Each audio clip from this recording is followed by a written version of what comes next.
इसी अवधि में उपचारित होकर डिस्चार्ज होने वालों की संख्या 2097 है। इस समय प्रदेश में एक्टिव इन्फेक्शन के केसेस की कुल संख्या 23,471 है।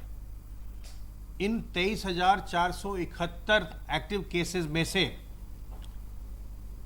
10,934 होम आइसोलेशन में हैं और 2,228 निजी चिकित्सालयों में भुगतान के आधार पर अपना इलाज करवा रहे हैं। बाकी के सभी संक्रमित व्यक्ति सरकारी व्यवस्था में L1, L2, L3 स्तर के अस्पतालों में रहकर निःशुल्क इलाज करवा रहे हैं। अब तक प्रदेश में संक्रमित होने के पश्चात 4,93,228 लोग पूर्णतः उपचारित होकर स्वस्थ हो चुके हैं, संक्रमण विहीन हो चुके हैं और इस समय प्रदेश में रिकवरी का प्रतिशत 94.09% चल रहा है, 94.09%। संक्रमित लोगों में से आज तक कुल 7,524 लोगों की मृत्यु हुई है। कल 24 घंटे में प्रदेश में 1,73,492 सैंपल्स की जांच की गई और अब आप देख रहे हैं कि 1.5 लाख से ऊपर का स्तर निरंतर फिर चल रहा है।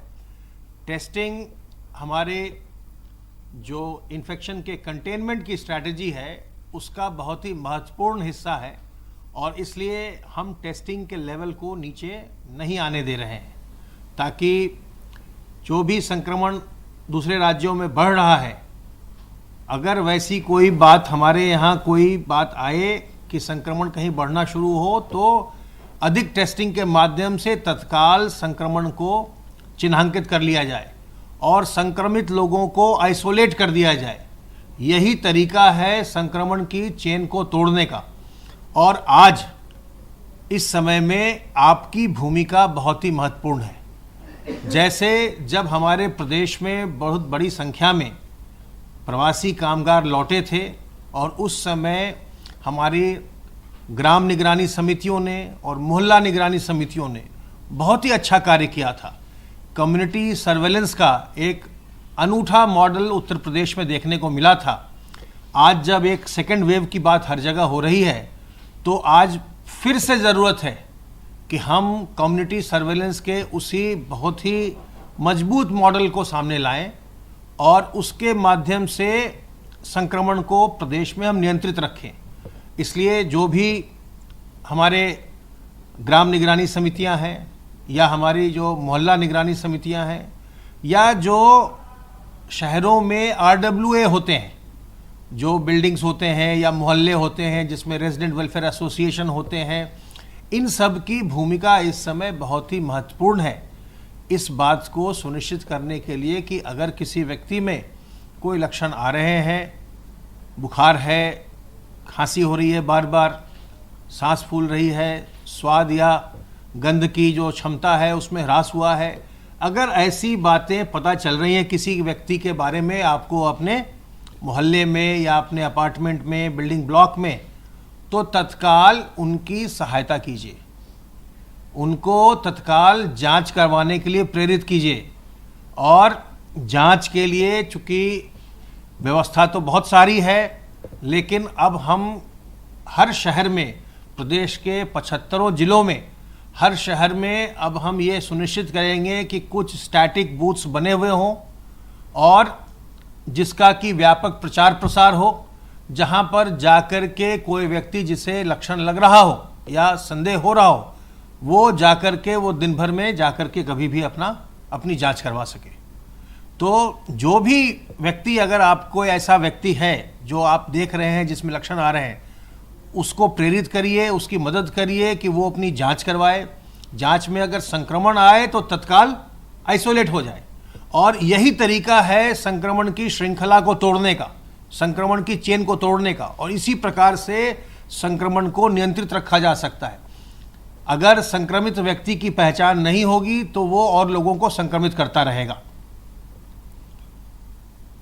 तो कल प्रदेश में 1,73,492 सैंपल्स की जांच हुई और अब तक प्रदेश में कुल 1,78,10,564 सैंपल्स की जांच की जा चुकी है।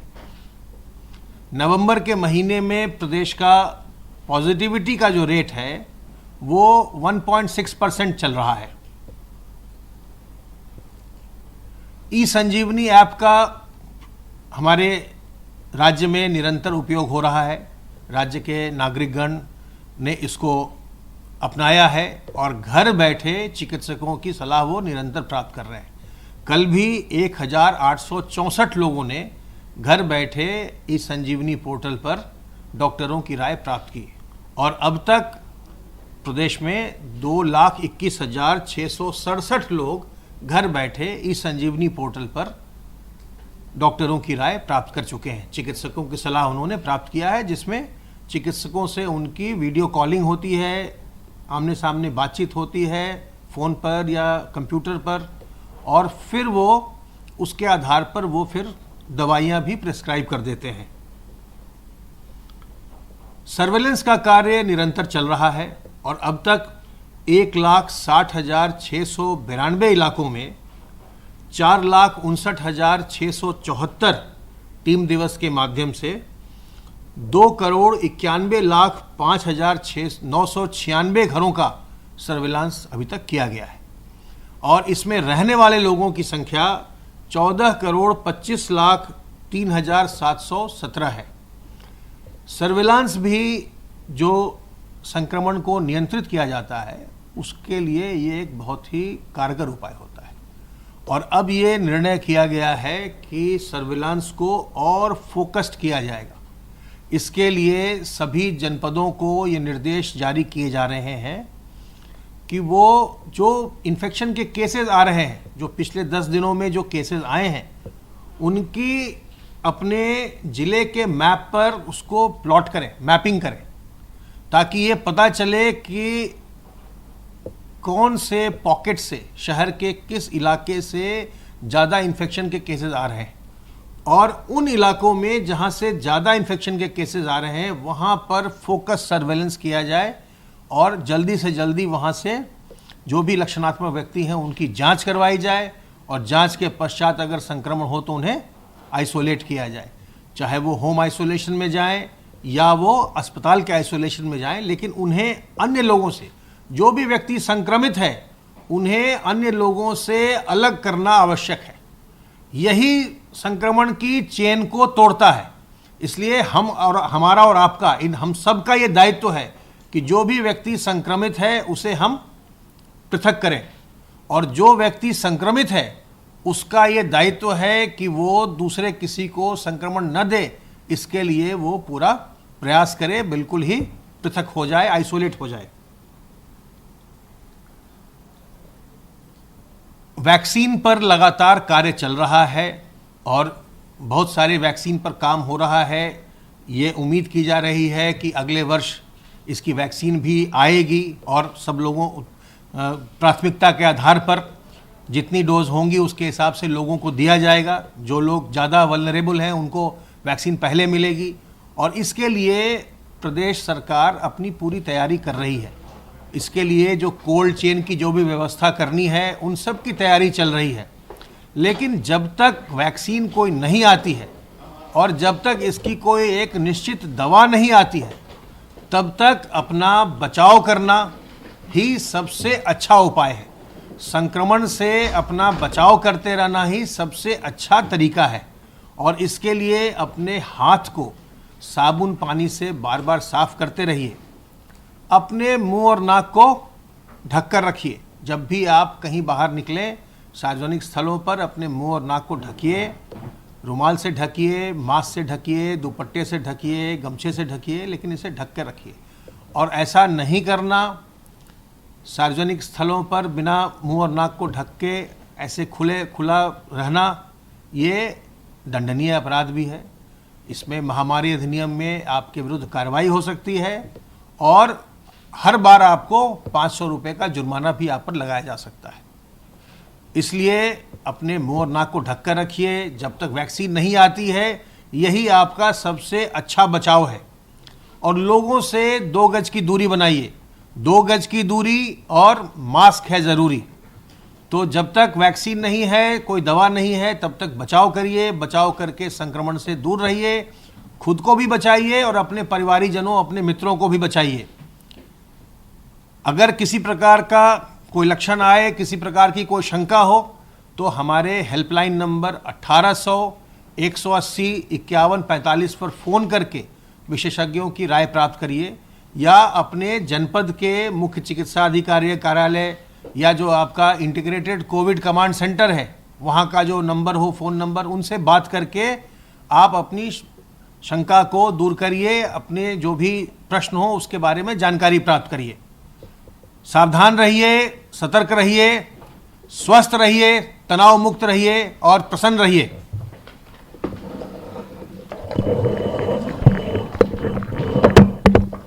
अपर मुख्य सचिव स्वास्थ्य ने जैसा बताया, बचाव ही बीमारी से, संक्रमण से बचने का सबसे बड़ा उपाय है। दिल्ली, हमारे पड़ोसी प्रदेश दिल्ली में संक्रमण काफ़ी बढ़ने से हमारे जो दिल्ली से सटे हुए क्षेत्र हैं, वहाँ पर पिछले कुछ दिनों से संक्रमण बढ़ा है।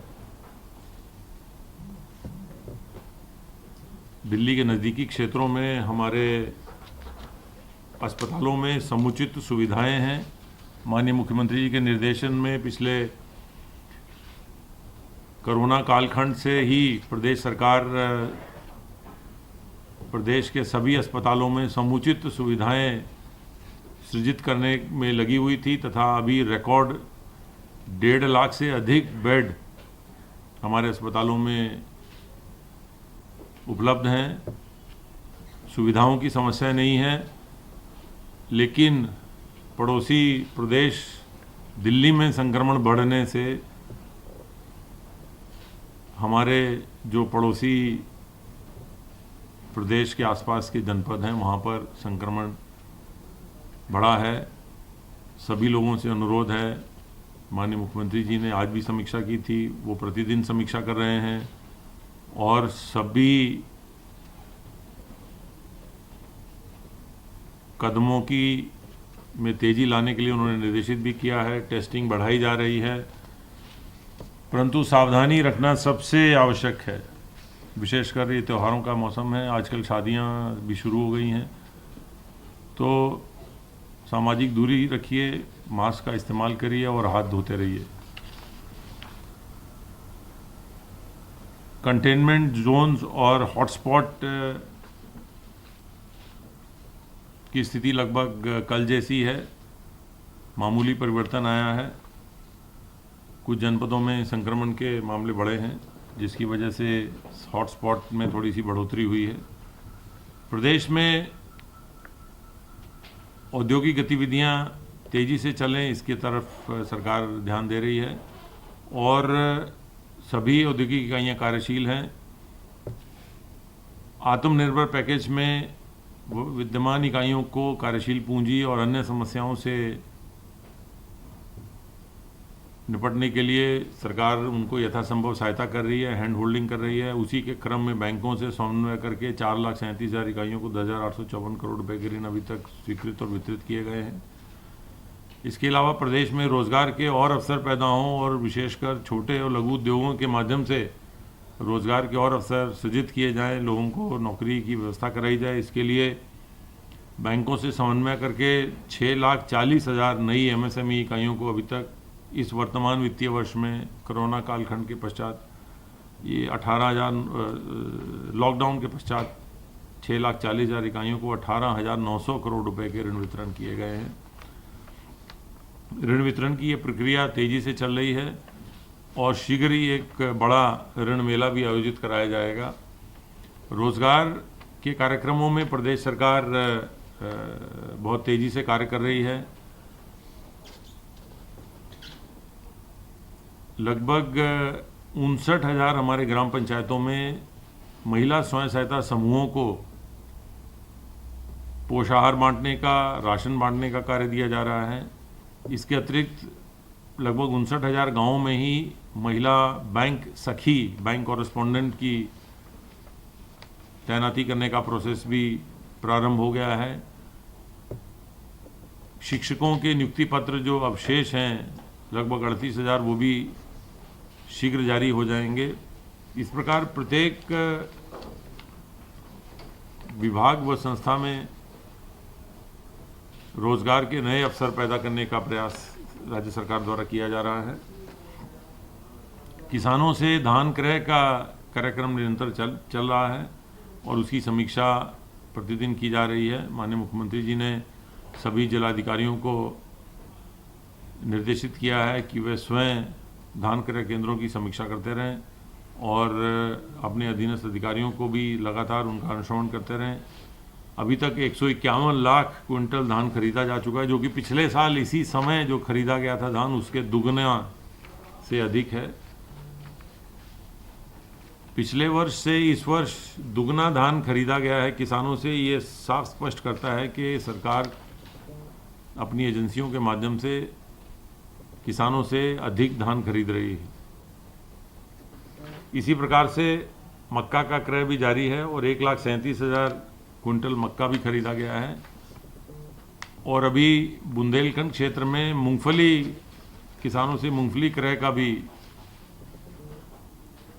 कार्य प्रारंभ कर दिया गया है ताकि किसानों को किसी प्रकार की कोई समस्या ना आए। जैसे मैंने बताया कि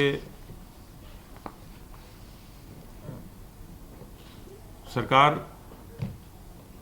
पराली प्रबंधन पर विशेष ध्यान दे रही है और किसानों के लिए विशेष उपकरण पे अनुदान दिया जा रहा है जिससे कि वो पराली प्रबंधन बेहतर कर सकते हैं। पिछले कई सालों से इस वर्ष में पराली जलाने की घटनाओं में भी बहुत कमी आई है, जिससे साफ स्पष्ट है कि किसान अब जागरूक हो रहे हैं और सरकार द्वारा पराली के जो अन्य प्रयोग उन्हें बताए गए हैं, अन्य जो उसके उपाय बताए गए हैं और सरकार द्वारा पराली प्रबंधन के लिए प्रयोग में आने वाले उपकरणों को जो अनुदान दिया जा रहा है उसका वो उपयोग कर रहे हैं। इसी वजह से पराली जलाने की घटनाओं में भी कमी आई। न्यूज़ एट 3 में फिलहाल इतना ही। देखते रहिए कि न्यूज़ इंडिया।